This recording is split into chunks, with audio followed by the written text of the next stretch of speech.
Ես ուզում եմ վարչապետ դառնալ։ Ով է իր ով դարձել։ Գիտեմ, ինձ գնդակահարության պատիտակ կանոնացնեն այս հայտարարության համար, թե չէ։ Երկար տարիներ եղել եմ քաղաքականության մեջ, քաղաքականությունով զբաղվող մարդիկ գիտակցված գնում են անձնազոհության։ Հետևեք մեզ, որովհետև խոսելու ենք ռեստորանային ոլորտի խնդիրներից, առավելություններից, ինչ անեն այն մարդիկ, ովքեր որոշել են բացել ռեստորան։ Միջին հաշիվը 1 անձի բավականին բարձրացել է Երևանի ռեստորաններում։ Ամենամեծ օգուտը օրինակ ոլորտին, եթե վերցնենք ռեստորանային ոլորտը, տալիս են այն մարդիկ, որոնք ձախողել են։ Հյուրընկալությունը սկսվում է սոցիալական ցանցերից։ Բայց այն որ սիրարվեցի, այդ միանշանակ առաջի օրից խփնվեցի, հա։ Վախենալու է հնչում ամփոփի ժողովը։ Գնային գրավչությունով այսօր մենք կարող ենք ասել, որ զիջում ենք, մեղմ ասած, հա։ Բայց պետք չի ամեն առիթը օգտագործել գին բարձրացնելու համար։ Բայց շուկան ընդհանուր չափազանց հագեցած է այլ երկրների արտադրանքով։ Այդ դեպքում ինչու է շուկան ողողված այլ երկրների բանջարեղենով։ Լսեք, ես չեմ կարծում, որ պետք է խոսել բան խելագարության կանխավարկածի մասին։ Չկա այդպես մարդ, որ հրաժարվի փողից։ Ռեստորանը միգուցե հաճախ ընկալվում է հեշտ գումար աշխատելու տեղ, գնահատողը հյուրն է։ Չգնահատեց, այդ ռեստորանները չեն լինելու։ Այ հիմա հասկացա։ Այսքան բան, ընտիր։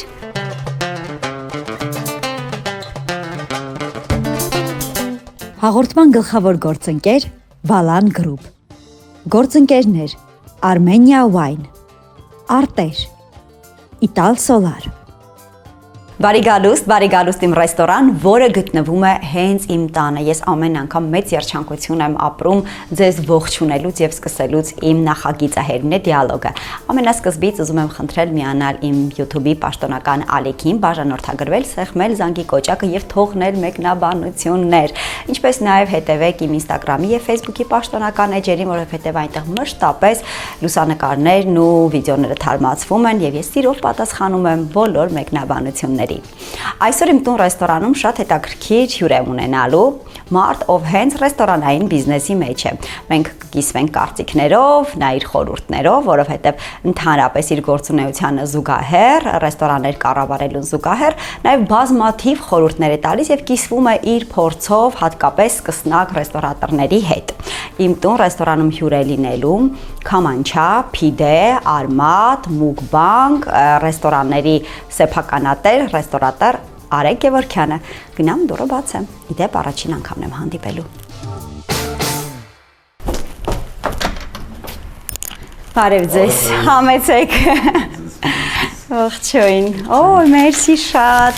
Ես Հերմինեն եմ, վերջապես հանդիպեցինք։ Արեգ ջան, շատ շնորհակալություն իմ հրավերը չմերժելու համար։ Դու այն եզակի մարդկանցից ես, ում հետ ես այդպես նախապատմություն, ընկերություն, ծանոթություն չեմ ունեցել, բայց այս հանդիպումը միշտ պատկերացրել եմ։ Ու ես կարծում եմ, որ մենք այսօր իրար ցենց կօգնենք, որ մեր զրույցը եւ հանրօգուտ լինի, եւ հետաքրքիր լինի, եւ ինչի՞ չէ, նաեւ անմոռանալի։ Ես եմ շնորհակալ, հուսամ լավ կստացվի մեր մոտ ծանոթությունը առաջին հերթին, հետո նաև վերջապես այցելությունը նոր մեր երևանյան ռեստորաններից մեկը, փաստորեն հայտնի ռեստորաններից մեկը, որի մասին ես չգիտեի, ոչ տեղը, ոչ բանը, սա իմ համար գաստրոնոմիկ բացահայտում է լինելու։ Իմիջայլոց շատ YouTube-ում հաղորդումների ներքևում, երբ որ մարդիկ մեկնաբանություններ են թողնում, գրում են, երբ կարող ենք այցելել ձեր ռեստորան, ու ստիպված եմ ասել, որ սա մեդիա նախագիծ է եւ հյուրերին դեռևս ես եմ ընտրում, չգիտեմ հետագայում ինչ կլինի, բայց հա իսկապես այս տուն ռեստորան ֆորմատը շատ հետաքրքիր է։ Կամ եթե պատրաստ եք խոսել, համեցեք։ Եվ կխոսենք, ես կխնդրեմ մեզ խաղուն գինի հյուրասիրես, մեր բարի գալուստը կանենք Armenia Wine-ի տակառով, իմ սիրելի խաղուն գինիներից մեկն է, եւ միշտ այս լավ սկիզբ է դառնում։ Արեգ, իսկ քեզ հետաքրքիր չէր ինչի էի ես այդքան հետաքրքրված մեր հանդիպումով։ Արդեն հետաքրքիր է։ Բայց միջևս հետաքրքիր չէր։ Հետաքրքիր էր, ամաչում էի հարցնեի։ Լավ։ Հատ բարի գալուստ անենք իրար, հետո արդեն կասեմ մնացածը։ Շնորհակալ եմ։ Բարի գալուստ։ Ոտս խերով լինի։ Շնորհակալություն։ Շնորհակալություն։ Ինչն էր պատճառը, որ Երևանյան էս երբ նրանք ռեստորանային բիզնեսի մեջ իմ ուշադրության ֆոկուսը հատկապես քո նախագծերի եւ քեզ վրա էր այս этаպում, որովհետեւ ինձ համար եզակի են այն գործարարները, ովքեր բացի այն, որ կարողանում են արժեքներ ստեղծել, բիզնես անել եւ այլն, իրենք նաեւ կիսվում են իրենց փորձով։ Սովորաբար մենք տեսնում ենք մարդկանց, ովքեր այն ամենակարևոր բաները կամ կարևոր ոչ կարևոր, բայց գործին վերաբերող բաները պահում են իրենց դաշտում եւ չեն փորձում իրենց խորհուրդներով եւ փորձով նաեւ օգնել այն մարդկանց, ովքեր պիտի սկսեն իրենց գործը։ Այդ առումով ինձ համար շատ եզակի էր քո մոտեցումը։ Չունեիր այդ անհանգստությունը, որ երբ որ սկսես քո փորձառություններով կիսվել, դու կոնկուրենտներ կաճեցնես եւ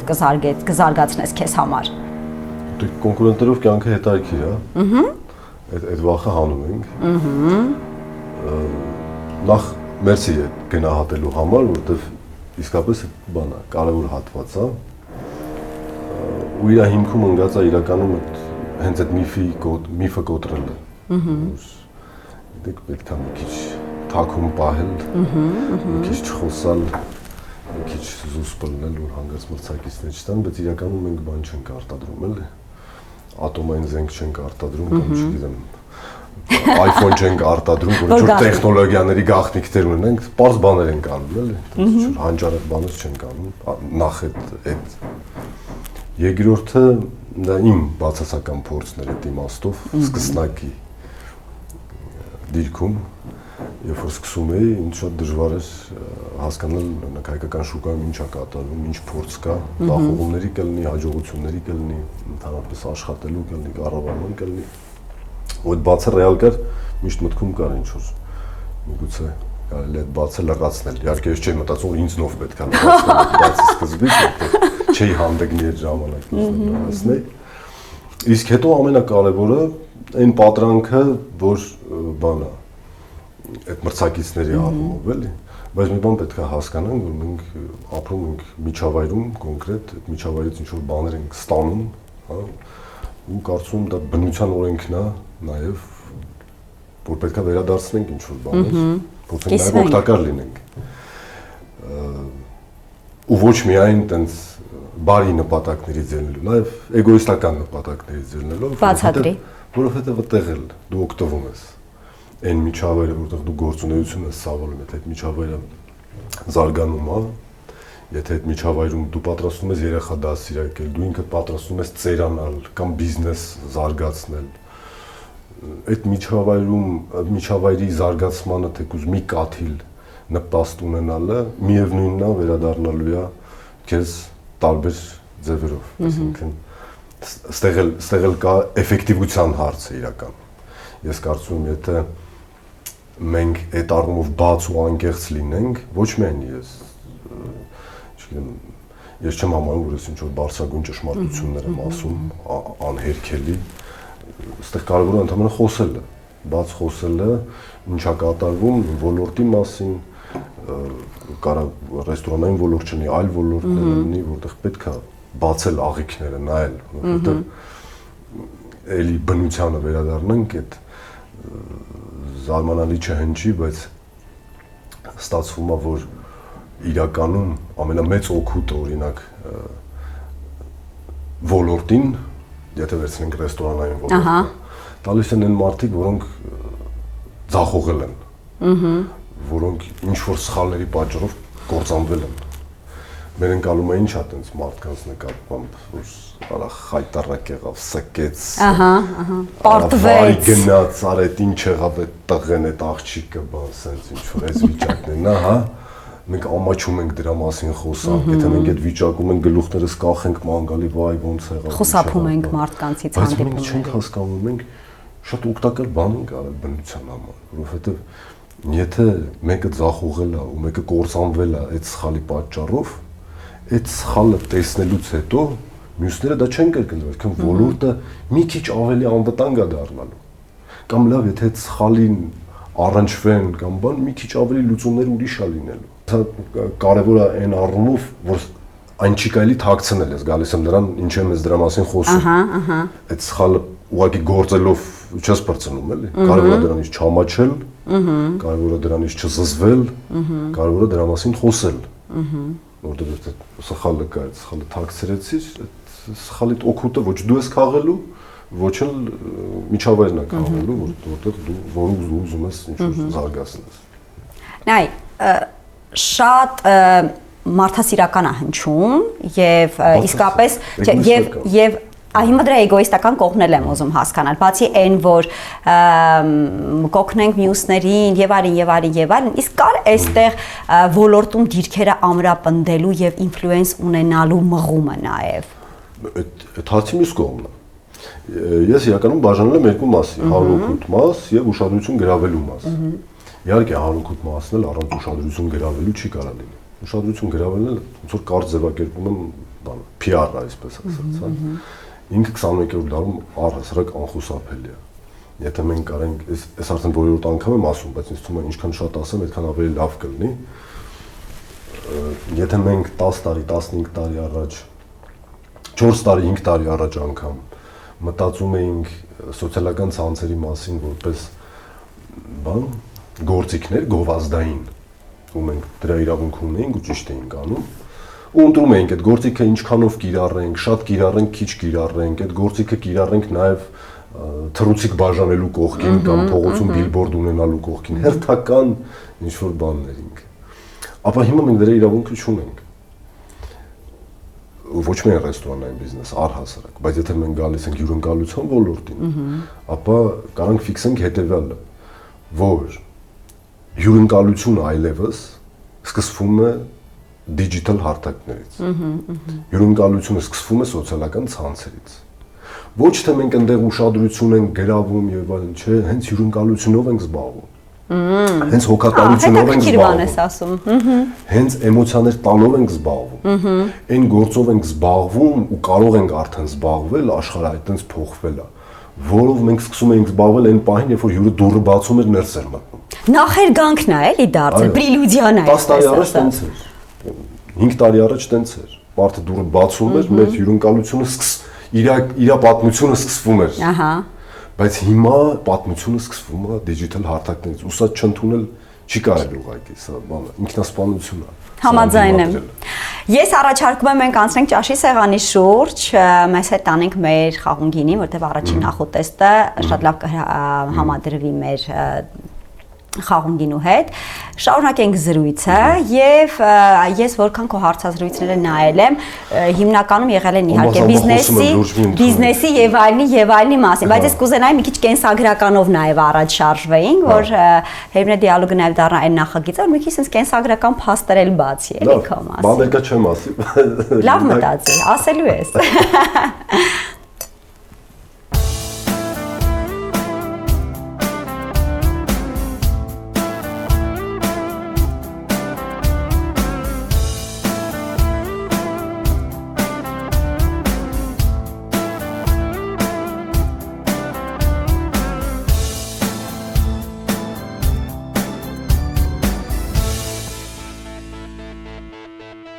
Քանի որ իմ հյուրը ռեստորատոր է եւ բացի այն որ նա կառավարում է իր բիզնեսները, նա նաեւ անդադար համտեսներ է իրականացնում։ Իդեպ նրա Instagram-յան էջում դուք կարող եք տեսնել, թե նա ինչպես է համտեսում, ինչպես է կարծիք ասում, եւ դա իհարկե մի փոքր պարտավորեցնող է, բայց հուսամ այսօրվա ճաշացանկս նրան պետք է որ դուր գա։ Առաջինը պատրաստելու եմ շատ հետաքրքիր նախուտեստ։ Պատրաստելու եմ դդմիկով եւ նարնջով շատ հեշտ թեթև նախուտեստ։ Իդեպ դդմիկը չենք տապակելու, չենք խաշելու, չենք եփելու, չենք թխելու, այլ օգտագործելու ենք հենց թարմ։ Լավ լվանալուց հետո ծայրերը կտրում ենք եւ կեղևը չենք հանում։ Բարակ շերտեր են մեզ անհրաժեշտ, բարակ։ Ափսեի մեջ դասավորում ենք դդմիկը։ Այնպես ինչպես սիրում եք կարող եք դասավորել, կարող եք տափակ դնել, կարող եք այսպես պտտել։ Հաջորդը պետք է նարնջի կեղևը հանենք։ Նարինջը բարակ շերտատում ենք։ Ավելացնում եմ կոտեմի տերևներ։ Կոտեմը հետաքրքիր նուրբ կծվություն կտա մեր նախուտեստին։ եւ մի փոքր էլ սամիտ։ Աղ, բալզամիկ քացախ եւ վրան ավելացնելու եմ ոսկե կտավատի յուղ արտեր ընկերությունից, սա վերջին շրջանում իմ եւ իմ ընտանիքի ամենասիրելի մթերքներից մեկն է խոհանոցում, իդեպ նախապես պատվերով են միայն վաճառում, այսինքն չեք կարող գնալ եւ խանութից գնել, պատճառը այն է, որ ոսկե կտավատի յուղը սառը մզվածքի է եւ դրա պահպանման ժամկետը շատ կարճ է, հետեւաբար խանութներում ներկայացնելու եւ մթերքը, այսպես ասած, փչացնելու կարիք չկա, դրա փոխարենը դուք կարող եք արտեր ընկերության Instagram-ի կամ Facebook-ի էջին գրել եւ հենց ձեզ համար սառը մզվածքով տեղում կքամեն եւ կբերեն եւ իհարկե դուք էլ կարող եք թե առավոտյան խմել եւ թե օգտագործել տարբեր աղցանների մեջ։ Արեգ ջան, որ խնդրեմ ձեր անձեռոցիկը դուք կվերցնեք, չէ՞։ Հրաշք, տեսքը։ Բա որ համով է լինի, ինչ լավ կլինի։ Արդեն կարա համով շնորհել։ Ես մտածեցի, որ այս նախուտեստը մեզ կօգնի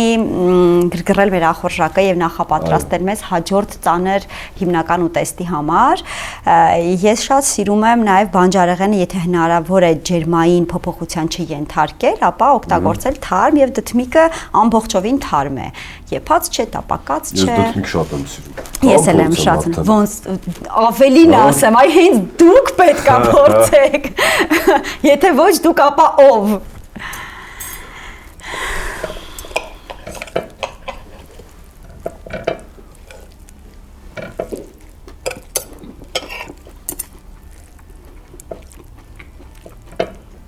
Եղանակին համահունչ, թարմություն, էլի։ Թարմ է, չէ։ Ես այդպես էի պլանավորել, որ թարմ լինի։ Շատ համով։ Իսկ յուղը օգտագործել եմ կտավատի թարմ սառը մզված կտավատի յուղ։ Հուսամ ճիշտ է համադրվել։ Ինչ կատարյալ է։ Ինչ հաճելի։ Չկշտանամ, չէ, բայց սրանով էլի բան։ Ավելին ասեմ, ամեն ինչ դեռ առջևում է։ Արեգ ջան, մեզ հաճելի զրույց։ Հետևեք մեզ, որովհետև խոսելու ենք ռեստորանային ոլորտի խնդիրներից, առավելություններից, ինչպես նաև, ինչպես արդեն ասացի, կենսագրական ճանապարհով են գնալու։ Արեգ, ինչից սկսվեց ամեն ինչ։ Ով է իր ով դարձավ։ Արմատ ռեստորանից։ Չէ, բայց մինչև Արմատ ռեստորանը։ Քո բոլոր հարցազրույցները հիմնականում սկսվում են Արմատ ռեստորանից։ Ինձ հետաքրքիր է մինչև Արմատ ռեստորանը։ Ինչու Արմատ ռեստորանը ինչ ուզում անում է։ Չէ, իրական դրանից առաջ երկար տարիներ եղել եմ քաղաքականության մեջ։ Ահա։ 10 տարի։ Այո։ Ու դա ես համարում եմ բան համալսարան, որ պատիվ եմ ունեցել, ավարտել, չգիտեմ, կարող դուս եմ մնացել բան, բայց համենայնպես սովորել եմ, չգիտեմ, ոնց կարամ դա ձևակերպել։ Դարբնոց է եղել, էլի, երևի ավելի շատ։ Դա բան էր։ Իսկապես դա ոնց որ այդ հնարավորությունը ընձեռնվեց ինձ այդ կյանքի կողմից, էլի, իհարկե, այդ ճանապարհը տեսնելու։ Ու ինքը կարծում եմ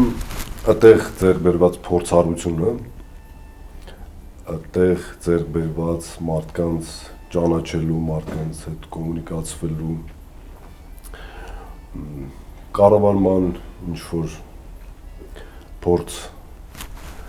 դրանք զարմանալի ջանջի, բայց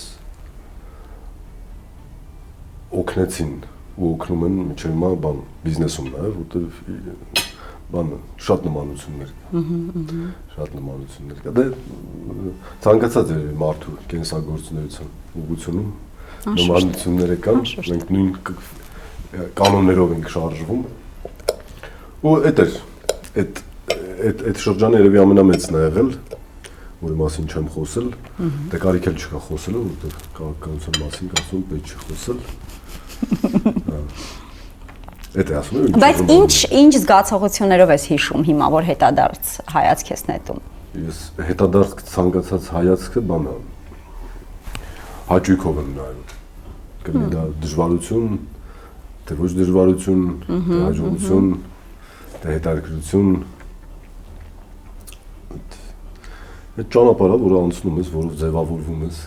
եթե հենց հիմա գոհ ես քեզանից, կամ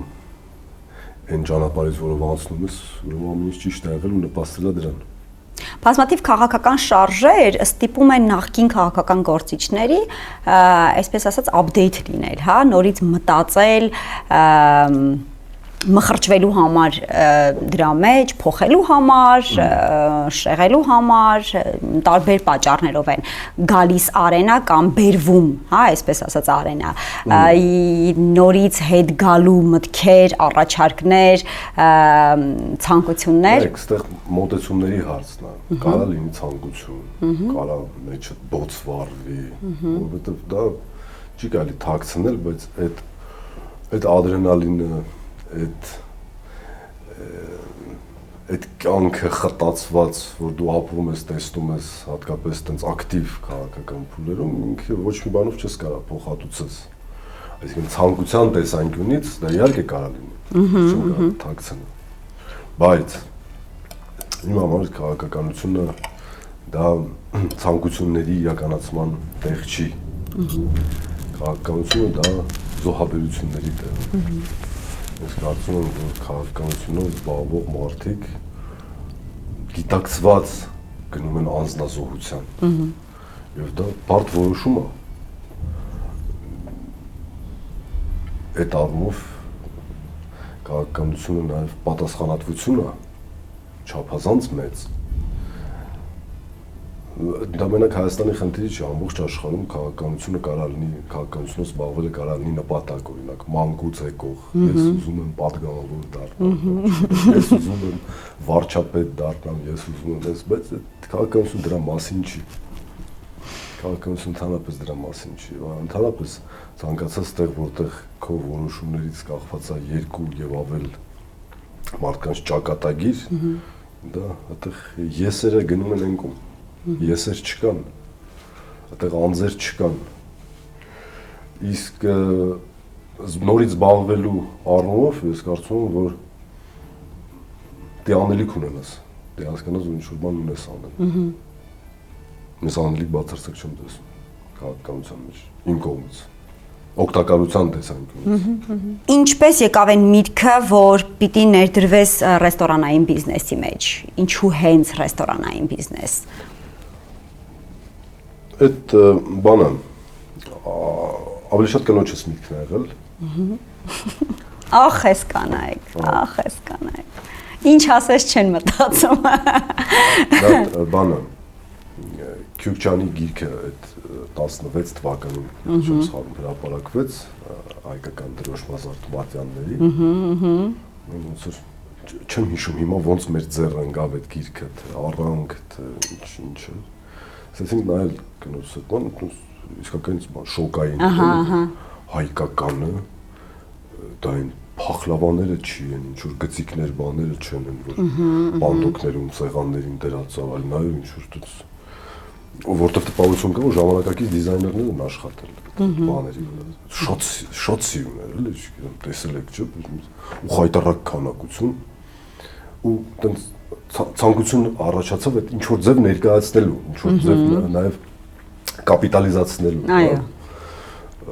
Ու միտքը իհարկե առաջի այդ բանն է, որ սիրուն հայկական ռեստորան, որտեղ որի ֆունդամենտը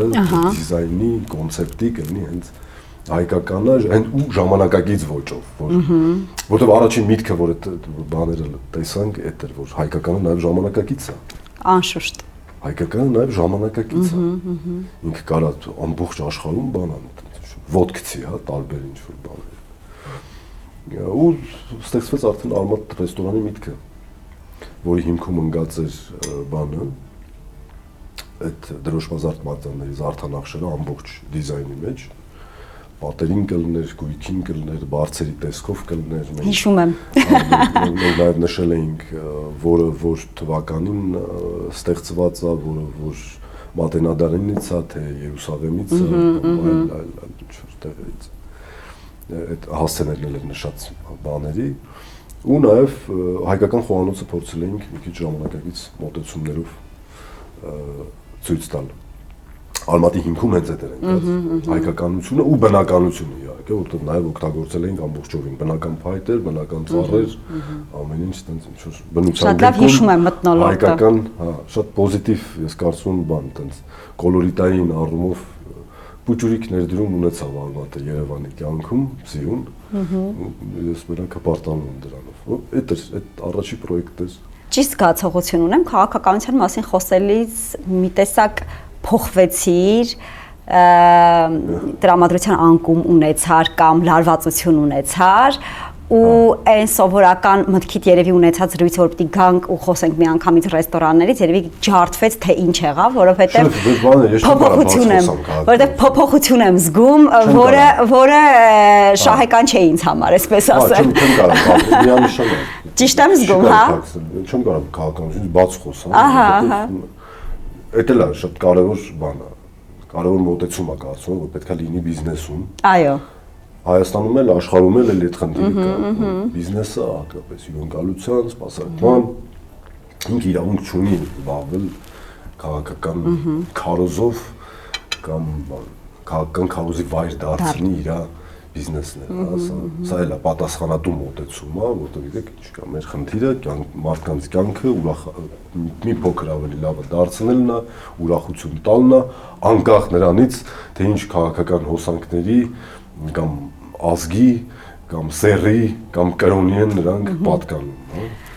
Ես հուսամ մենք այս կողքը դնենք այս հիշողությունը, հա, դուրս արի,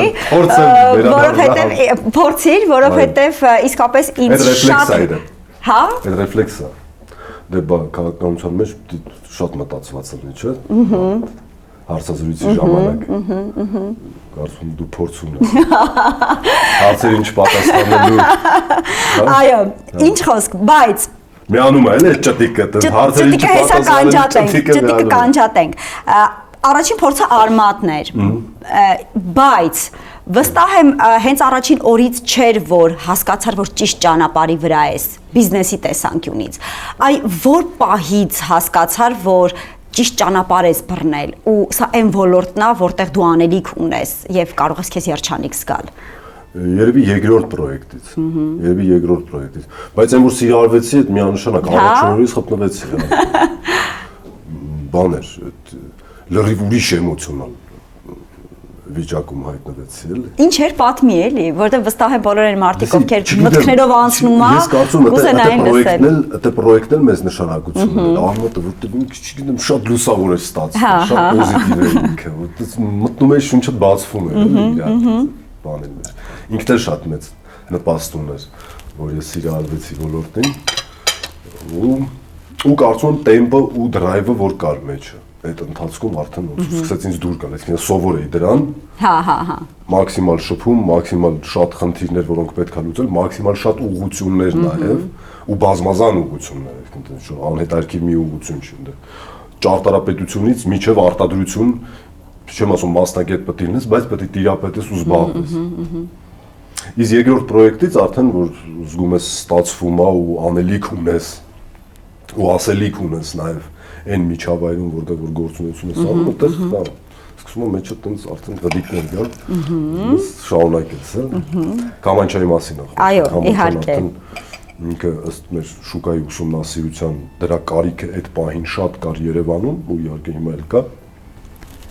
Որտեղ մենք լրջագույն խնդիր ունեինք այդ պահին, Արմատում էինք դա զգում, զբոսաշրջային հոսքի ժամանակ հիմնականում մարդիկ գալիս ասում են Երևանի որտեղ կարան գնանք հայկական երաժշտություն լսենք, բան ասենք, մենք ստիպված էինք կամ շատ հեռու տեղեր ասել, կամ ասել որ գիտեք ինչ կա, բան, այդ ստեղ է, բայց օրինակ այդ ըլնում է ամիսը 3 անգամ կամ շաբաթ կամ մի հատ sense event է դրած, բան, sense ու հիմնական բանը դրա համար հիմքում դրվեց ամենօրյա երաժշտությունը, ամեն օր ու բարձրակարգ հայկական բան նվագարանների կատարմամբ, նվագարանների մասնակցությամբ, պրոֆեսիոնալ արտիստների, երաժիշտների մասնակցությամբ մենք ստացանք այդ երևանյան ֆոլկլորը, այդ մի քիչ վախենալու այն որակում չտամ էլի, բայց բացասական ընկալվող հայկական երաժշտությունից մի քիչ փորձեցինք բան անել, նաև նպաստ ունենալ ճաշակի ձևավորման հարցում, այդտեղ մի քիչ դժվարություններ ունեցանք իհարկե։ Ինչու՞։ Դե որովհետև պահանջարկը մեծ է բանի։ 6-8-ի, այդպես ասենք։ Պահանջարկը մեծ է իրա ու երբ որ կոնցեպտը հստակ չի, քեզ կարան ստիպեն ու դիմադրության ճանապարհ, հա, հետաքրքիր բան ես ասում։ Դիմադրում ես, դու համել բիզնես ես, բայց ու հիմնականում բիզնես ես, քեզ եկամուտն է հետաքրքիր, բայց կոնցեպտը պահելու համար դու ստիպված ես որոշ ժամանակ հրաժարվել եկամուտներից, մերժել, հա, կորցնել ինչ որ տեսակի պահանջարկ ունեցող հյուրերի եւ կամաց ձեռք բերել այդ երաժշտության պահանջարկին եւ հետներ ձևավորել, ինչը ամենակարևորն է։ Ինչ տվեց արմատը քամանչային։ Արմատի բանը, մատ հետաքրքիր բան ասեմ, ես մի քանի օր առաջ հենց այդ էինք քննարկում մեր թիմով, ամփոփիչ մատ ժողովում էինք։ Վախենալու է հնչում ամփոփիչ ժողովը։ Ամփոփի, հա, ունենք վախենալու բառեր համաձայնում, բայց մենք բանը տենց բարբերաբար ֆիքսում ենք, էլի, ուր ենք հասել, ուր ենք գնում, այդ շատ կարևոր է, առաջին հերթին թիմի համար, իմ համար էլ։ Ու մեր ամենակարևոր որոշումը 24 թվականի սկզբին, երբ որ արմատը փակեցին, ամենակարևոր որոշումն է, որ արմատի սպասարկման ոճը պետք է ամուսնացնել քամանչայի ոճի հետ։ Ու մի տարի անց ես կարող եմ հպարտությամբ ասեմ, որ դա մեր մոտ ստացվեց այդ էքսպերիմենտը։ Հիմա ավելի հասկանալի։ Հա։ Ինչ է նշանակում արմատի սպասարկման ոճը ամուսնացնել քամանչայի սպասարկման ոճի հետ։ Նայեք, քամանչան դասական այն ժամանակ հայկական ռեստորանների ոճով էր իրականացնում սպասարկում։ Ձիգ տենց ծանր մաքսիմալ ուշադրություն իհարկե, բայց ոչ մի ավելորդ խոսք։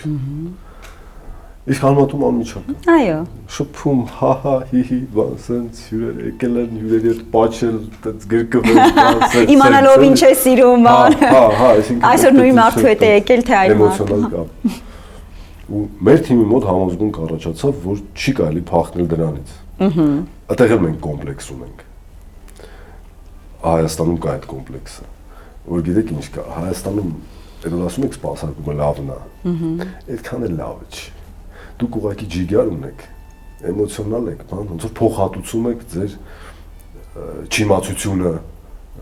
լավ սպասարկման, փոխհատուցվում է ձեր ջիգարով։ Բայց կներեք մենք ստեղ պատճառահետևանքային կապը խախտում ենք։ Պրոֆեսիոնալ մոտեցումը սպասարկման մեջ հենց ինքն է գալիս փոխարինելու ջիգարի ու էմոցիաների բացակայությունը։ Ինքը արհեստականորեն ձևավորում է հոգատարություն հյուրի նկատմամբ, ինքը դրա համար է ծառայում։ Իսկ մենք դա ունենք։ Մենք խնդիր չունենք այդ մաքսիմալ արհեստականությունը ապահովելու։ Գլխիս մեջ ամեն ինչ խառնվեց իրար, մենք, դուքը, ձեզը։ Ես կխառնեմ, սախ ես։ Ես նախարարում խառնել նախուտեստը, որ ավելի համեղ լինի, ավելի համեղ լինի։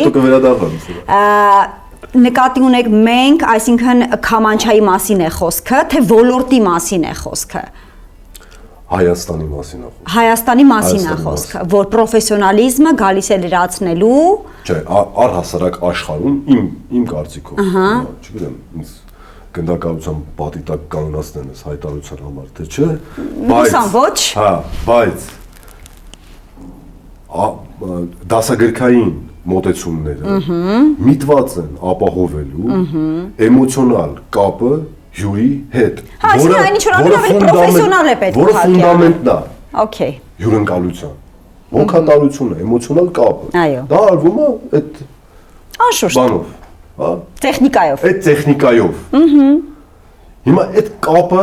էֆեկտիվությունից են գա։ Հիմա այդ կապը Հայաստանում մենք մեր, չգիտեմ, գենետիկ կամ սովորությունների, ազգային սովորություններից ելնելով կարողանում ենք ապահովել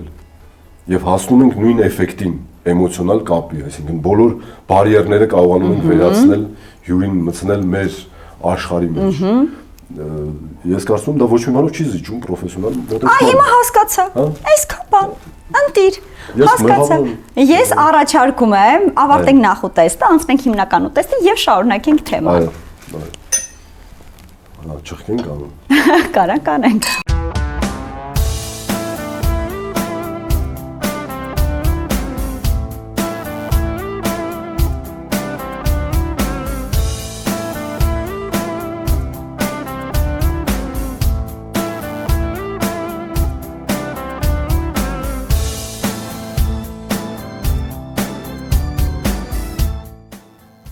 Գաղտնիք չէ, արդեն որ Հերմինե դիալոգ նախագծի գլխավոր գործընկեր իմ սիրելի Վալան գրուպը ունի նաև ահռելի մեծ փայտամշակման եւ կահույքագործության արտադրամաս եւ ես հաճախ լինում եմ այն բնակարաններում կամ առանձնատներում, որտեղ կահույք պատրաստել է հենց Վալան գրուպը։ Դիտեք իմ այցելություններից մեկը, շատ հետաքրքիր է լինելու։ Դուք ելեք ինձ նման ուրիշի տան խոհանոց մտնել, բայց ուղիղ իմաստով։ Եկեք միասին ուրիշի տան խոհանոցը ձեզ ցույց տա։ Իդեպ տունը դեռ բնակեցված չէ եւ ես առաջին մարդն եմ, որ եկել է այստեղ եւ հիմա միասին կտեսնենք տան խոհանոցը, որը պատրաստել է իմ սիրելի Վալան Գարդը։ Ես կարծում եմ, որ այստեղ կտրվեն տարբեր համեմունքներ եւ գեղեցիկ աքսեսուարներ։ Կահույքը պատրաստված է գերմանական Rehau ֆիրմայի 0.9 մմ հաստությամբ HPL պլաստիկատից։ Ապակայում այստեղ կդրվեն դանակներն ու պատառաքաղները։ Ներքին կառուցվածքում օգտագործվել է 750 խտությամբ MDF, իսկ մեխանիզմները ավստրիական բլում ապրանքանիշից են։ Այս կդրվեն ուսայուղերն ու գուցե պարեղենը։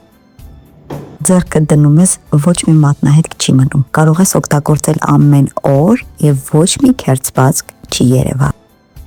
Այստեղ կդրվեն ափսեները, երևի կդրվեն ափսեները։ Այստեղ կդրվեն արդեն դրված է կանցա։ Զրույցի ընթացքում բնակարանի սեփականատերը շեշտեց, որ Վալան գրուպի աշխատանքի ընթացքում չեն զգացել, թե վարպետները ինչպես են լիքել, ինչպես են տեղադրել եւ ինչպես են աշխատանքն ավարտին հասցրել եւ ամեն ինչ արվել է ճիշտ ժամանակին, սա կարեւոր է։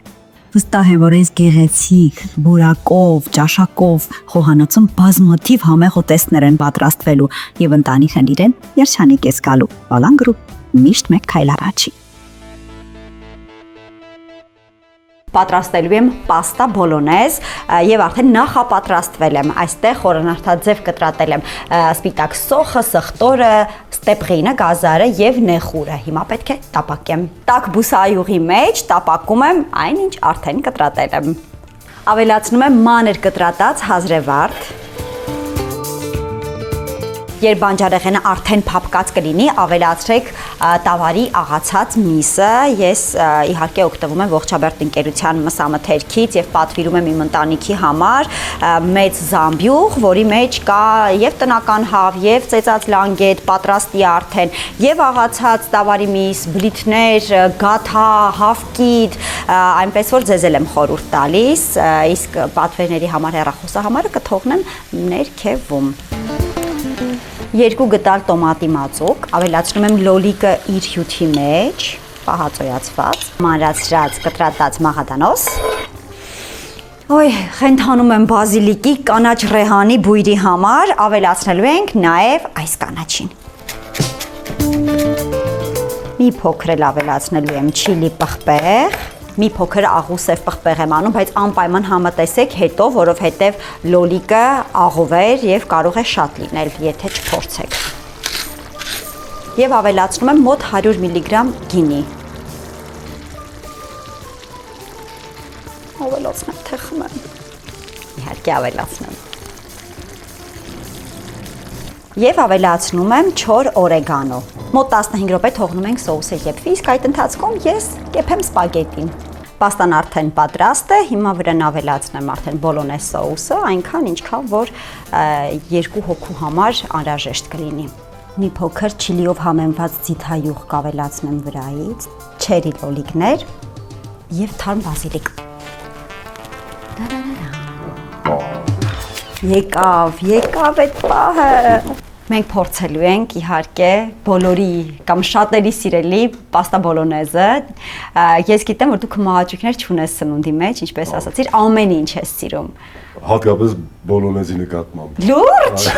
Չէ, լուրջ, թե մեր ընտանիքում ամենասիրված պաստաներից է։ Ես էլ մտածում եի կզարմացնեմ։ Զարմացած եմ։ Հա։ Սիրված բլյուդը միշտ կարելի է, ճիշտ է, համաձայն եմ։ Ես առաջարկում եմ մենք տակառ կարմիրի հետ, անապակ տակառի հետ համադրենք մեր բոլոնեզը, վստահ եմ, որ շատ լավ է համադրվելու, փորձենք, հետո արդեն գինու հետ կհամտեսենք։ Փորձենք։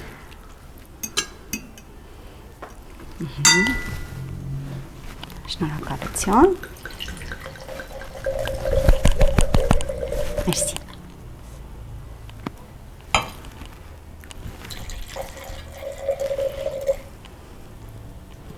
Շնորհակալ եմ։ Վախենում եմ արեգ։ Դե որովհետև դու անընդհատ փորձում ես, քո կարծիքն ես ասում, անընդհատ process-ի մեջ ես, դե հիմա արի ու փորձիր հիացնել։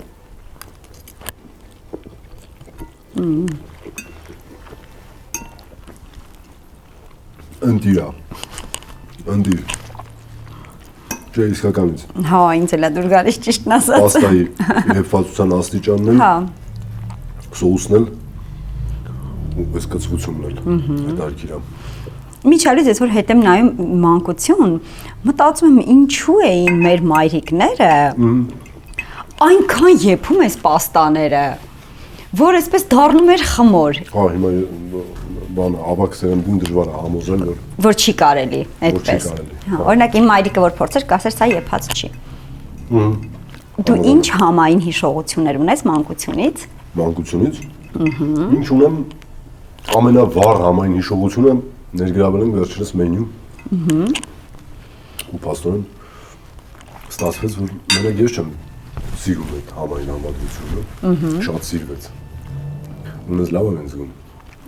Պատմես մի քիչ։ Տատիկի բանն է, տատիկիս մամայի, Մարոյի բանն է, բաղադրատոմսն է, ու այդ ուտեստը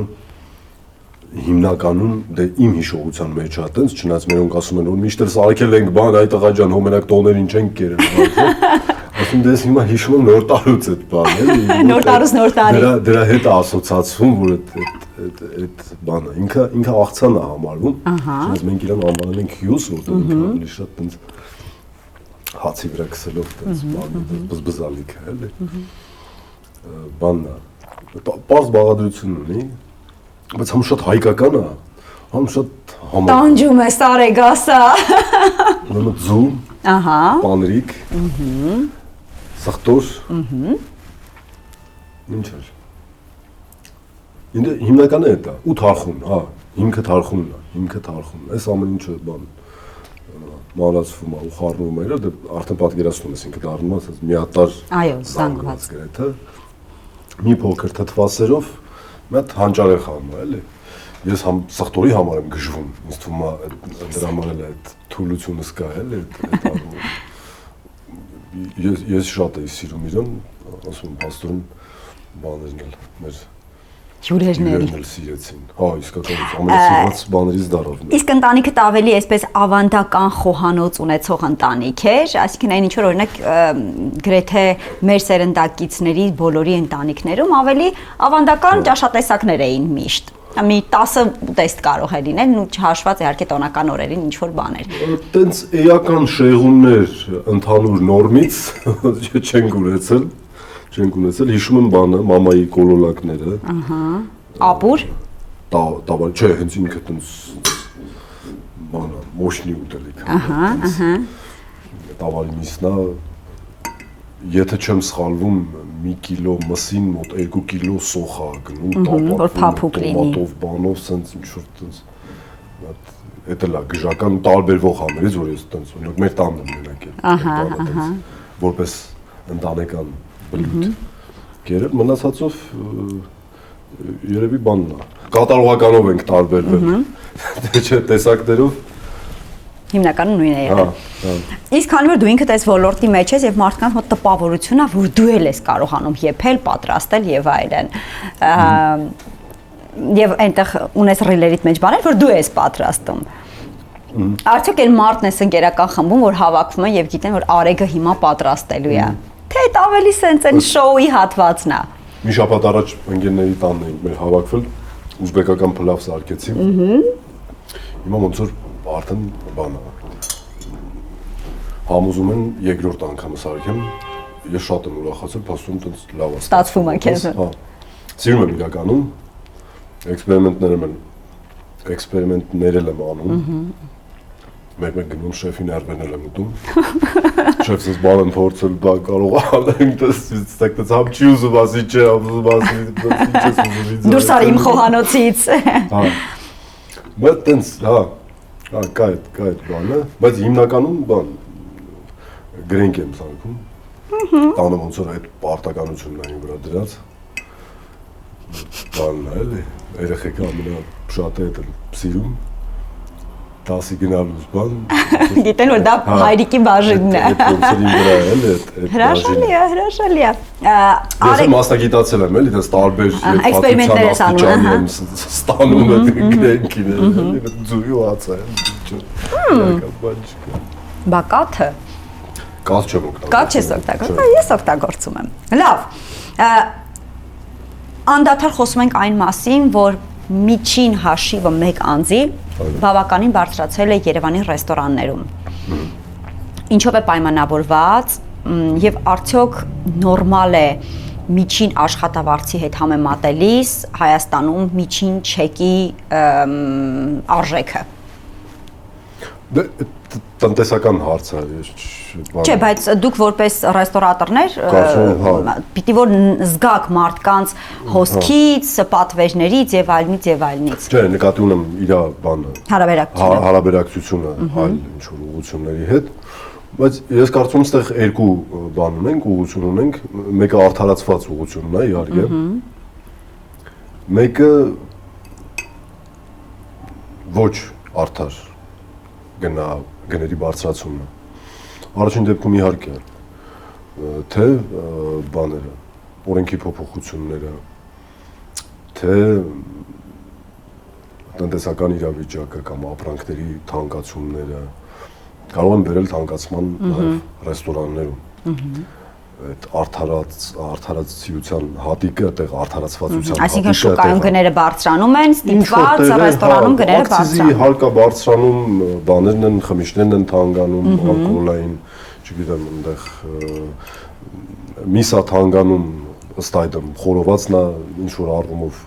արդարացված համարվում դրա թանկացնելը եւ կա այդ օբյեկտիվ ֆունդամենտը կա, որ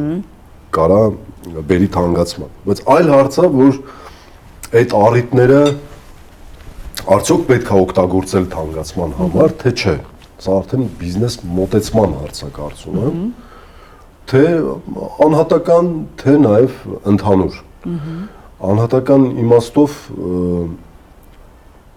մենք պետք է գիտակցենք, որ բավական փոքր շուկայում ենք։ Ուստի շատ բան տենց դաժան մրցակցության մեջ ենք։ Առանց այն էլ վճարողունակությունը մեծ չի մարդկանց։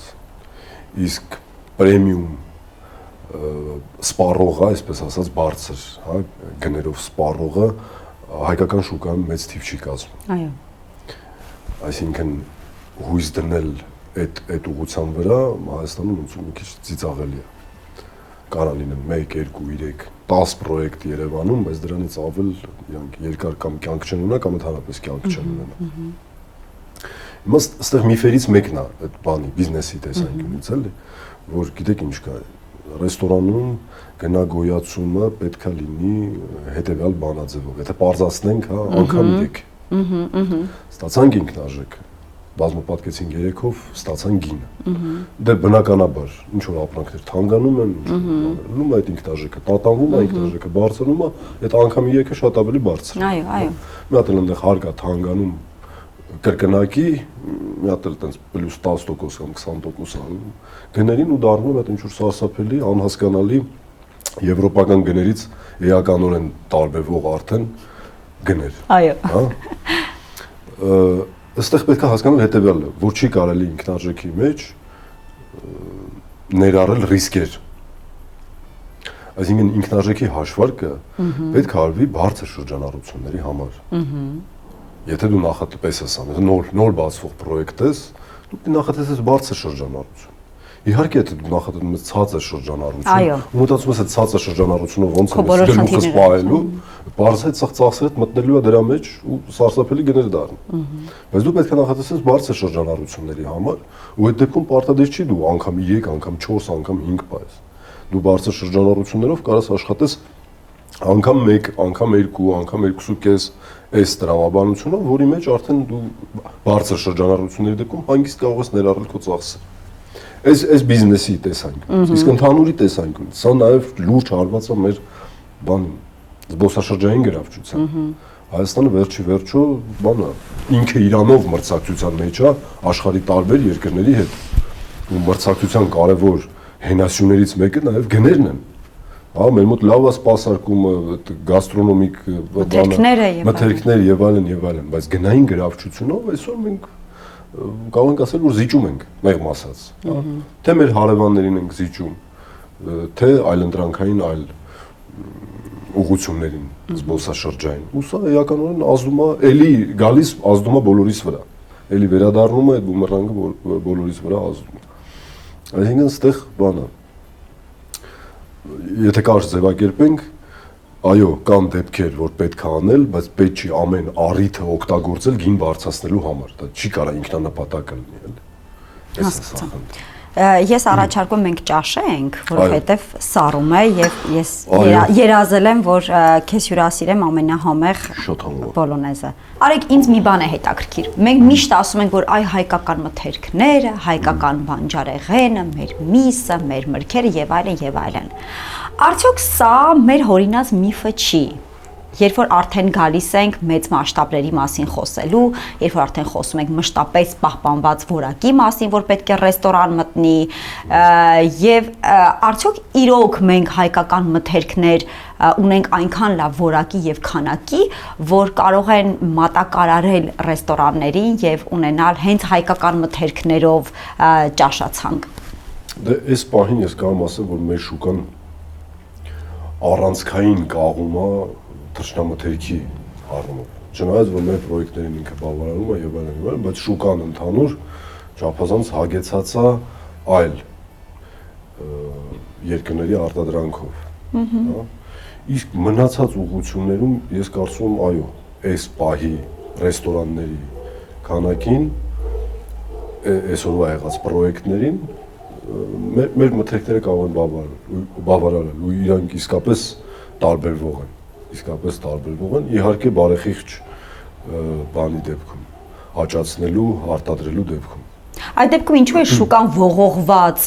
այլ երկրների բանջարեղենով։ Մտնում ես խանութ եւ լոլիկը հասկանում ես։ Ես օրինակ մի քանի օր առաջ գնացել եմ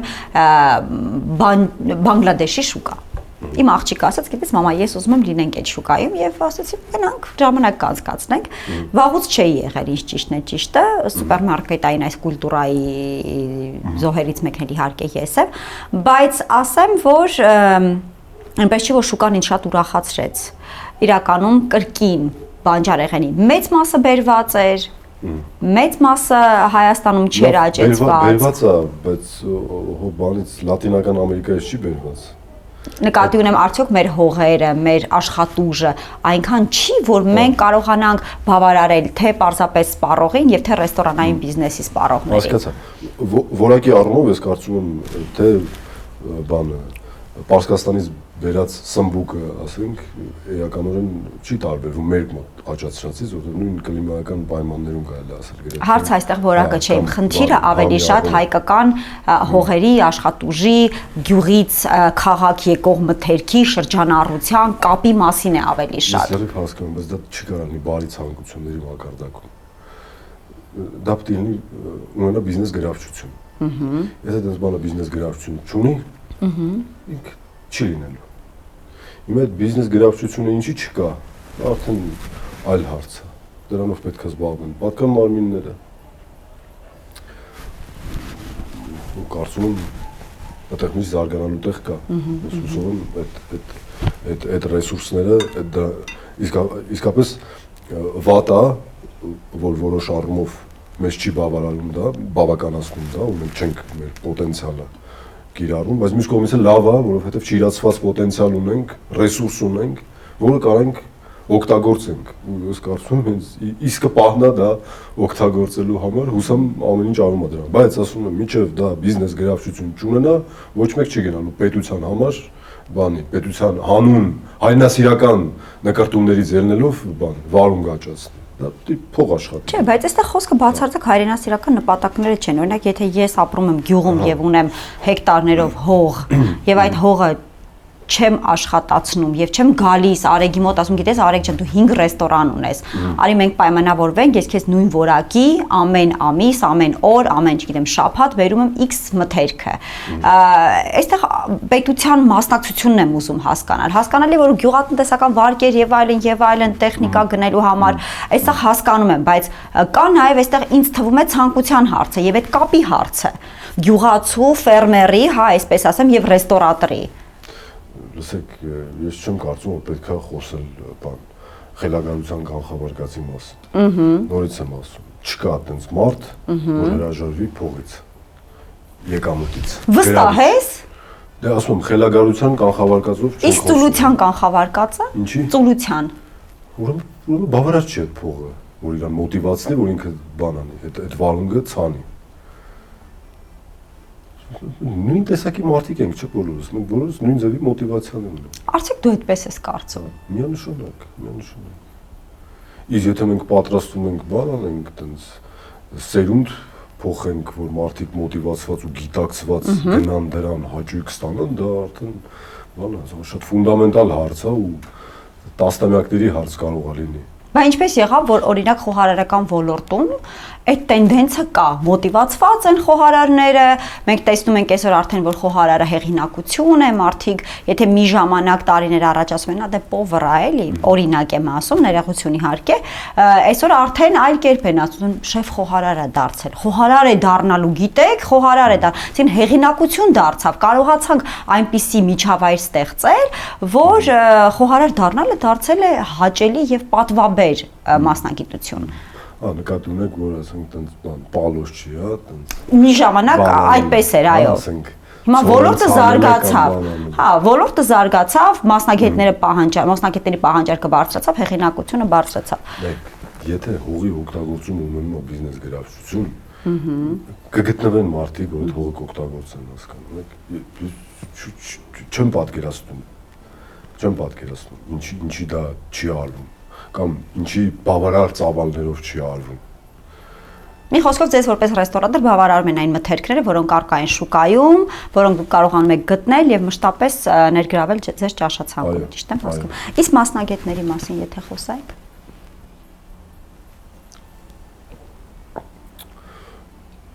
Ցավոք այդ ուղղությունում բանը։ Մենք սենց իրավիճակում ենք հիմա։ Կարելի ասել աշխատակիցների առյուծի բաժինը մարդիկ են, ու ընդհանրապես ոլորտում է, ես կարծում եմ տենց, որոնք մոտենում են գրեթե զրոյական գիտելիքներով ու փորձով ու սկսում են սովորել աշխատանքին զուգահեռ։ Այդ բանը ունենք, ես կարծում բավարար չի մարդկանց քանակը, ուղղակի, մասնագետների քանակը բավարար չի։ Բայց կարող եմ հպարտանամ այն առումով, որ մենք այդ ոչ բավարար լինելը շատ չենք զգում, որովհետև հոսքայնություն չունենք այդպես մեծ։ Մարդիկ որոնք կան։ Այսինքն այդ քանակը բավարարում է, որովհետև հոսքը այդքան մեծ չէ։ Չէ, հոսքայնություն աշխատակիցների հասկացա։ Մեր ոլորտի առանձնահատկություններից մեկը այն է, որ հոսքայնությունը մեծ է։ Մարդիկ գալիս են մի տարի աշխատում են, 3 ամիս սեզոնին աշխատում են, գնում են, 2 ամիս աշխատում են, գնում են։ Մեր մոտ կա այտենց առանցքային թիմ ձևավորված, որը բան է։ Դիմադրողականությունը բարձր է այդ խնդրի նկատմամբ։ Արեք, մի տեսակ մոդայիկ է դարձել ռեստորան ունենալը։ Դա եւ լավ է, մրցակցություն կա եւ այլն եւ այլն։ Եվ մյուս կողմից հայտնվում են ռեստորաններ, որոնք հասկանում են, որ երկար կյանք չեն ունենալու։ Կոնցեպտ չունի մենյուն, խոհարարը ձեռագիր չունի, մթնոլորտ չկա, սպասարկում չկա եւ այլն եւ այլն։ Բայց այնուամենայնիվ շատ են մարդիկ, ովքեր ուզում են այս ոլորտի մեջ մտնել։ Հիմա եթե խոսենք ելնելով նաեւ քո փորձից, հա, խորհուրդներ փորձենք տալ։ Ինչ անեն այն մարդիկ, ովքեր որոշել են բացել ռեստորան։ Նախ հասկանան իսկապես ուզում են զբաղվել այդ գործով, թե չէ։ Որովհետև ռեստորանային բիզնեսը դու կարես չպատկերացնես ինչա կատարվում ու մեծ ցանկության դեպքում չես էլ կարա պատկերացնես ինչա կատարվում, երբ որ սկսում ես նոր, էլի, որտեղ դա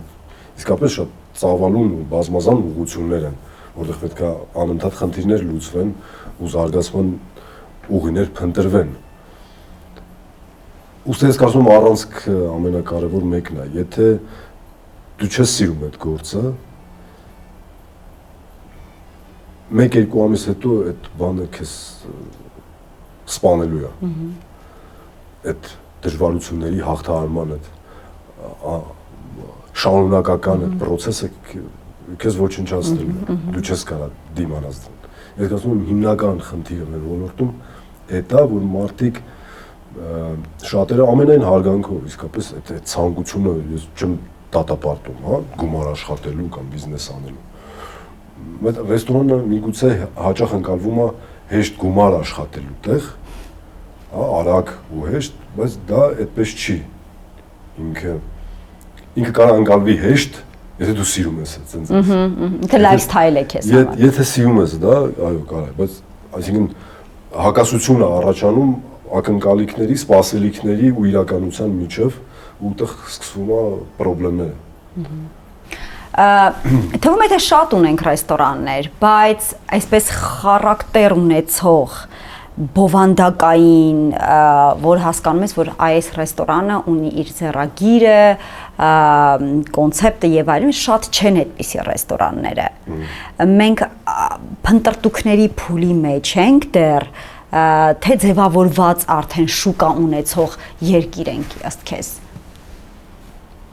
Դե վերադառնանք այն սկզբին, ինչ որ ես ասեցի, որ հյուրընկալությունը մեդիայում է սկսվում, հյուրընկալությունը սոցիալական ցանցերում է սկսվում։ Բայց պիտի շարունակությունն էլ պահպանվի ճիշտ այն որակի, որ կա սոցիալական ցանցերում։ Ես ավելորդ եմ անում դրա մասին խոսում։ Որտեւ այո, մենք այն մակարդակում ենք Հայաստանում, Երևանում, որ խոսալով ռեստորանի մասին, ընդհանրապես ավելորդ է խոսալ համի ու սպասարկման որակի մասին։ Դա պետք է լավը լինի։ Ռեստորան ես անում, դա պետք է լավը։ Չէ, բայց միայն համը այսօր քիչ է։ Այդ եմ ասում։ Դրա մասին պետք չի խոսել։ Դա պետք է լավը, դա պետք է լինի։ Դու մտածի մնացածի մասին, էմոցիոնալ կապի մասին, տպավորվելու մասին, անսովոր հյուրընկալություն տալու մասին, մարքեթինգային քայլերի մասին եւ այլն եւ այլն։ Ես կարծում եմ մեր շուկան այս մակարդակին է հասել։ Մենք կարանք չմտածենք սիրուն մատուցել, մենք ընդհանուր նկատի։ Սիրուն մատուցելու կամ բանի համով լինելու կամ սպասարկելու միշտ զարգացման տեղեր կան իհարկե, բայց այն մակարդակը կարծում եմ բավարար է այս բանը, որ մտածենք այն մնացած ուղղությունների մասին։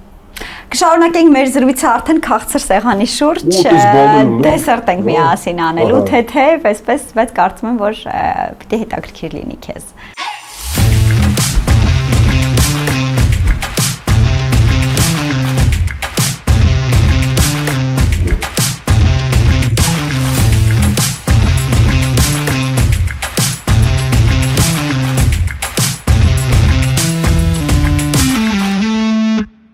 Հերբնի դիալոգ նախագծի արևային գործընկեր Իտալ Սոլարը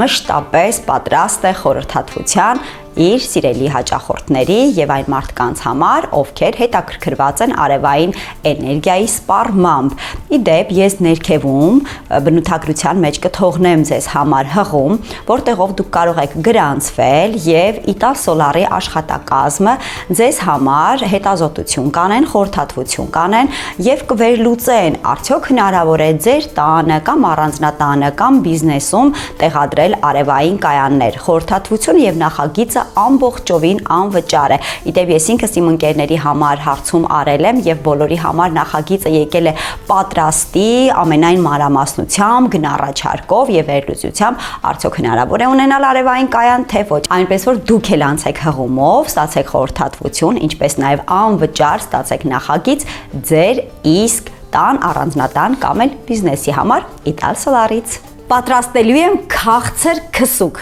կրեմ, որը կարող եք եւ տորթերի համար օգտագործել, եւ որպես դեսերտ մատուցել ձեր հյուրերին եւ ընտանիքի անդամներին, եւ կարող եք ֆանտազիան այսպես աշխատեցնել եւ ինչպես ուզում եք մատուցել, շատ հեշտ է եւ շատ համեղ, շատ համեղ, շատ համեղ։ Ինձ անհրաժեշտ է սերուցք, վերցրել եմ հենց քաղցրավենիքի համար նախատեսված սերուցքը։ 500 միլիգրամ սերուցքին ավելացնում եմ մոտ 150 գրամ մասկարպոնե եւ բարակ շիթով ավելացնում եմ խտացրած կաթ։ Այսքան հեշտ եւ այսքան համեղ։ Սկսում եմ մատուցել։ Ես կրեմը մատուցելու եմ բալի հետ, բալը եփել եմ դարչինով եւ տարբեր համեմունքներով։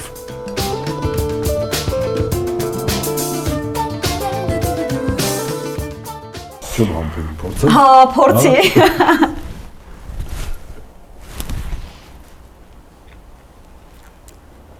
Անմահական։ Ես ինչ նուրբ է։ Ես վայելում եմ այս արձագանքը։ Անդիրա։ Հա, ես էլ փորձեմ լավ։ Եթե այդքան վախենալու չի, ես էլ փորձեմ։ Համեստությունը լավ բան է, բայց ոնց որ դու չափը անցնում ես։ Ոյ, հա, շատ լավն է։ Իսկ բալն էլ էր ճիշտ ընտրված։ Ես առաջարկում կոնյակով շարունակենք մեր դեսերտը։ Մենք խմելու ենք 10 տարեկան V&M կոնյակը Armenia Wine ընկերության։ Իդեպ այս կոնյակը իր ամբողջ հնեցման ընթացքում հնեցվել է Արամ Խաչատրյանի երաժշտության ներքո։ Եվ եթե հաշվի առնենք, որ ջուրը հիշողություն ունի եւ էներգիան կլանում է, ապա կարծում ամեն կումի հետ պիտի զգանք այդ երաժշտության էներգիան։ Մեր զրույցն էլ լսել է։ Մի հրաշք Հիմա քաղցրացել է։ թնդացել է։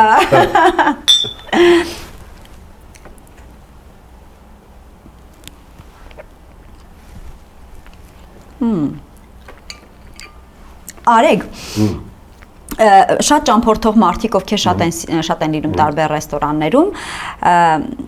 եւ ուսումնասիրում են, սիրում են ոլորտը, վստահաբար կարող են փաստել, որ շատ ռեստորատորներ եւ շատ շեֆ խոհարարներ ունեն տեսլական, հա, vision, որը փոխանցվում է ռեստորանին, ճաշացանկին եւ երբ մտնում ես լավ որակով ռեստորան, միանգամից հասկանում ես, որ կա կոնցեպտ, որը ռեստորատորի կամ էլ շեֆ խոհարարի տեսլականի արդյունքն է։ Հայաստանում նման vision ունեցող ռեստորատորներ թվում է թե շատ քիչ ունենք։ Ինչն է պատճառը։ Ես կարծում եմ այդ բանը չի վերաբերվում մենակ ռեստորանը։ Ռեստորանը դա ինչ է ինքն իրանով, հա, այդ բարձրացնենք ամեն ինչ ավելի հեշտ է։ Պրոդուկտ է։ Ահա։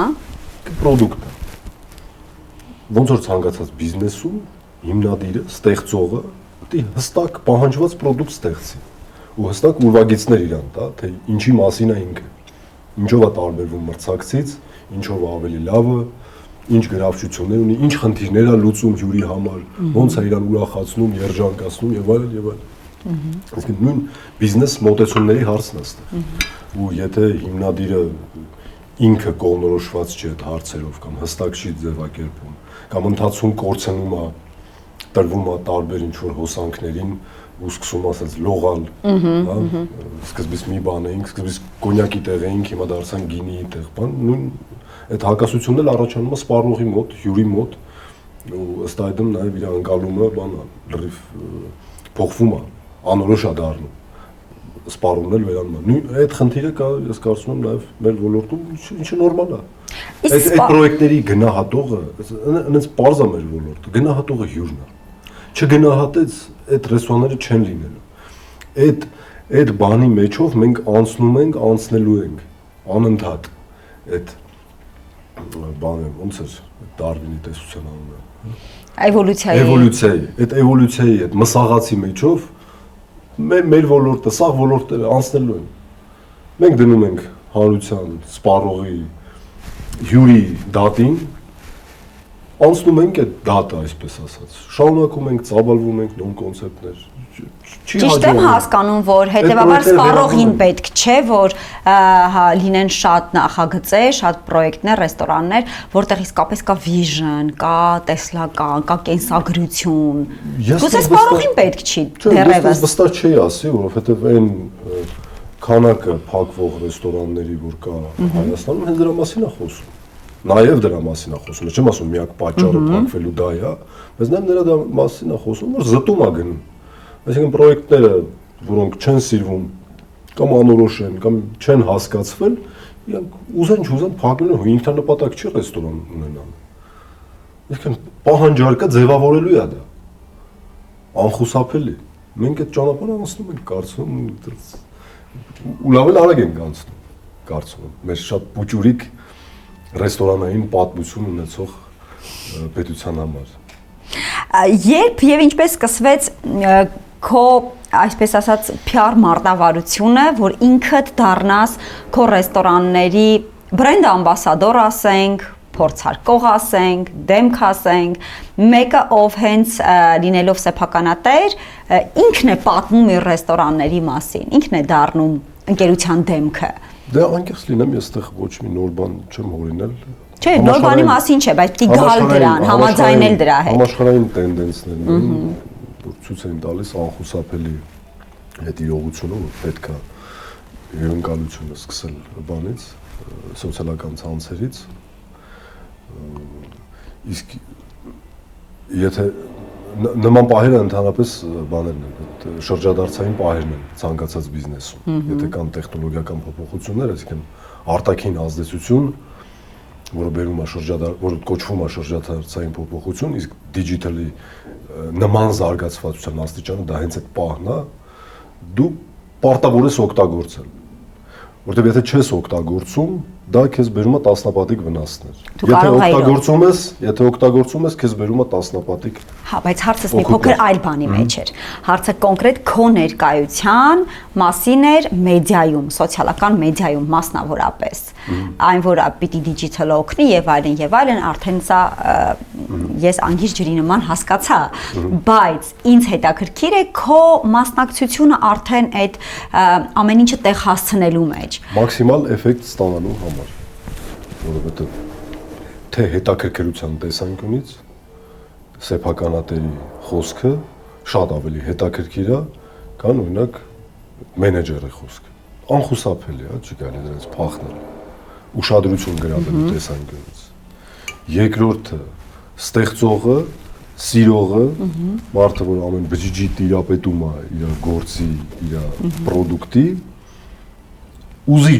ավելի լավ է դա ներկայացնելու, ավելի հանգամանալից,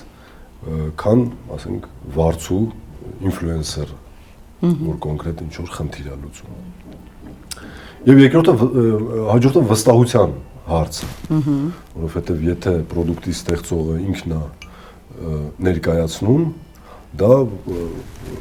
կարծում բոլորն են լավ հասկանում, որ որոշակի պատասխանատվության հարց է նաև։ Դու կարաս պրոդուկտ ստեղծես, բայց պահկված լինես ինչ որտեղ չլինես,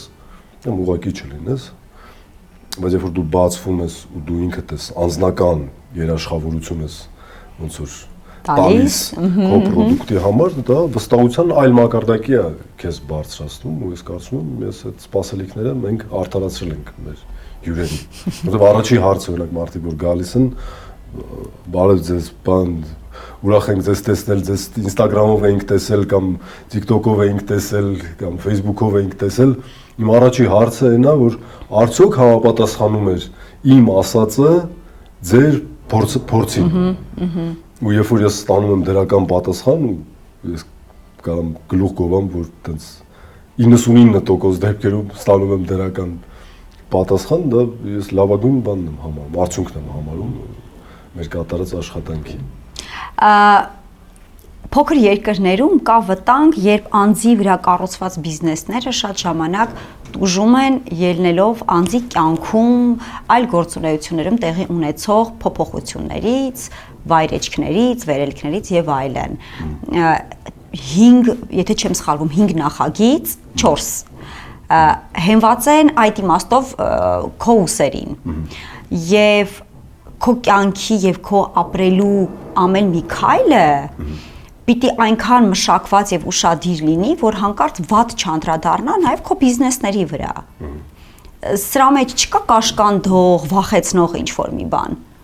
Չի, իրականում բացարձակ, որովհետեւ ես զբաղվում եմ իմ կյանքի գործով։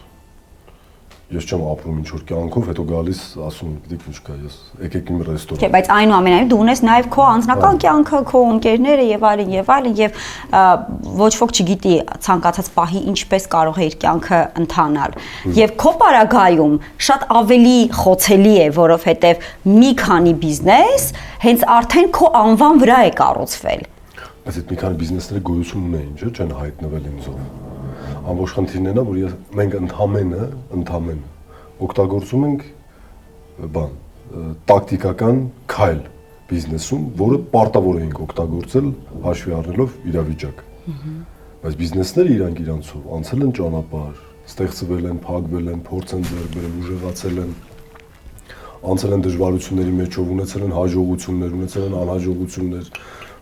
ծավալվել են, կորպորատիվ մշակույթ են ձևավորել, այս ամեն ինչի տակ թաքնված է մեխանիզմ։ Արեգի 40 վայրկյանոց ռիլը չի ռեստորանը։ Այս ամբողջ խնդիրը, ես հասկանում եմ ռիսկերը, որ դուք ասում եք, այդ ռիսկերը միանշանակ կա, բայց ինչպես ասում են, բիզնեսը դա ռիսկ է։ Այո, մենք խոսեցինք հիմնականում արմատից, քամանչայից, բայց չխոսեցինք քո մյուս նախագծերի մասին, արի այսպես մարդկանց նաև հիշեցնելու համար եւ ուղղորդելու համար, որպեսզի փորձեն, այլ դրանց մասին էլ խոսենք։ Այս քամանչայից բացի գործում է մենակ փիդեն, որովհետեւ մյուս նախագծերը, որոնք այս տարիների ընթացքում եղել են ու փակվել են, ես համարում եմ իմ տենց լավ փորձը, որը արդեն հիմա նպաստում է այս երկու պրոյեկտի ծավալմանը։ Կա երրորդ պրոյեկտի նախագիծ, որը անակնկալ կլինի, կասեմ անպայման, ու եղած պրոյեկտների ծավալման պլաններ։ Այս ուղղությունով ենք մենք շարժվում։ Հրաշալի։ Ես առաջարկում եմ անպայման միանալ Արեգի Instagram-ի եւ TikTok-ի, Facebook-ի պաշտոնական էջերին, որովհետեւ բացի այն, որ Եթե դիետա չեք պահում, բլոկ արեք։ Եվ եթե հետաքրքրված եք նաեւ ռեստորանային բիզնեսով, ինչու, որովհետեւ բացի այն, որ Արեգը փորձում է, գնահատում է ուտեստները, նաեւ շատ կարեւոր մի բան է անում, խորհուրդներ այն մարդկանց, ովքեր ռեստորանային բիզնեսի մեջ են, սկսած աշխատակազմի հետ ունեցած խնդիրներից, ֆինանսական խնդիրներից, ինչը շատ կարևոր է եւ շատ ուսուցողական է, նաեւ այն հանդիպումները, որ դու ունենում ես մարդկանց հետ։ Բրավո, շատ շնորհակալություն։ Քեզ բրավո, հանճարեղ այս փորձի համար, գաստրոնոմիկ ու հետաքրքիր զրույցի համար։ Շնորհակալ եմ շատ տպավորված եմ։ Ես էլ եմ շնորհակալ։ Կհանդիպենք հաճելի էմոցիաներով։ Քո նախագծերից որևէ մեկում Արեգ խոստանում եմ, հատկապես որ չեմ թաքցնում Քամանչան, իմ սիրելի ռեստորաններից մեկն է։ Ես ինձ խոստովանություն եմ շատ եմ սիրում։ Ես էլ։